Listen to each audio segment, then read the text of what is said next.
খাইতে মন যাবে, অতএব আমি খাবো না, এই মনে করে সে বট গাছের উপরে উঠছে। কোথায় উঠছে?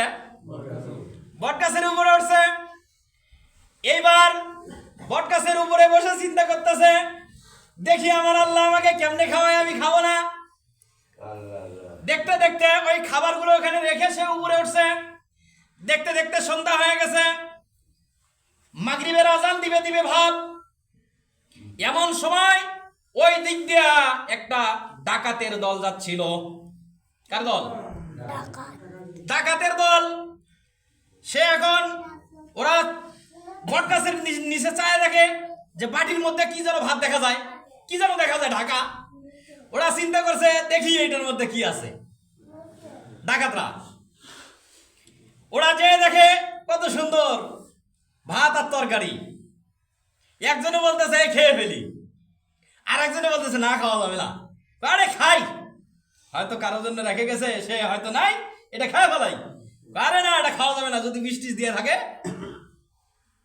দেখো ওইখান থেকে বলতেছে এই ওইটার মধ্যে বিষ নাই, ওইখান থেকে বলতেছে ওইটার মধ্যে বিষ নাই। কয় তাহলে তুই কাছে কে ভাই, নাম তাড়াতাড়ি মিলেছিলে খাই। কি বলছে? নাম তাড়াতাড়ি মিলেছিলে খাই। কয় না আমি খাবো না। ওইখান থেকে বলতেছে আমি খাবো না। কয়ে আরে ধর, আরে টাইনা নামা।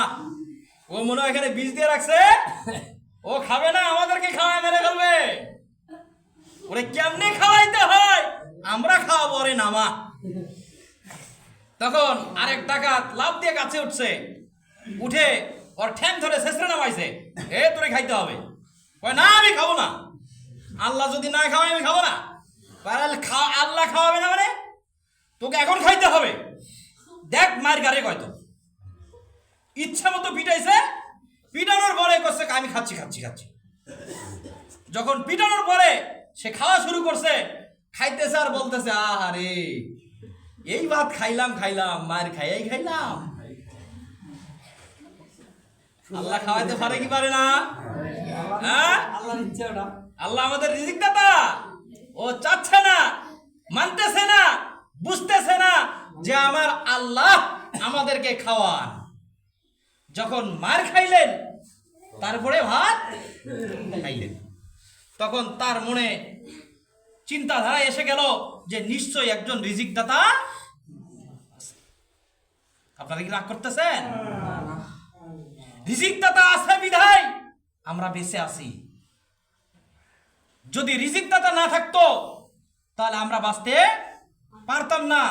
আমরা মানুষ খাবারের চিন্তা করি, কিন্তু পশু পাখি কীট পতঙ্গ এরা কখনো খাবারের চিন্তা টেনশন করে সময় কত। তাহলে পশু পাখি যদি খাবারের চিন্তা না করে, আমরা মুসলমান হয়ে, ইমানদার হয়ে, মানুষ হয়ে আমরা অযথা খাবারের টেনশন করি।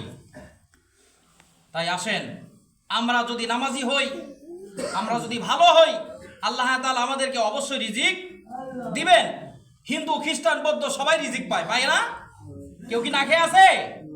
কেউ না খেয়ে নাই, আমরাও না খেয়ে থাকবো না ইনশাআল্লাহ। আল্লাহ তাআলা আমাদেরকে কোরআন হাদিস অনুযায়ী আমল করার তৌফিক দান করুক। সকলে বলে আমিন। আসসালামু আলাইকুম ওয়া রাহমাতুল্লাহ। যারা সুন্নত পড়ি নাই তারা সুন্নত পড়ে নিন ইনশাআল্লাহ।